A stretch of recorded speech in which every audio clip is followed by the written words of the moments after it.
So hello guys, so ayan. So meron po tayong ano guys, ito ay gawa sa kape po ito sa isang sachet tapos kunting tubig.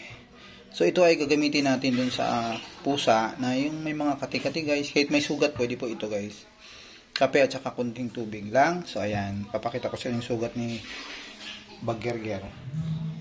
So ayan guys, nakita yung sugat ni Gerger. Ayan guys. So, dami yan guys. Ayan, ayan. So yan, lalagyan natin yan ng kape.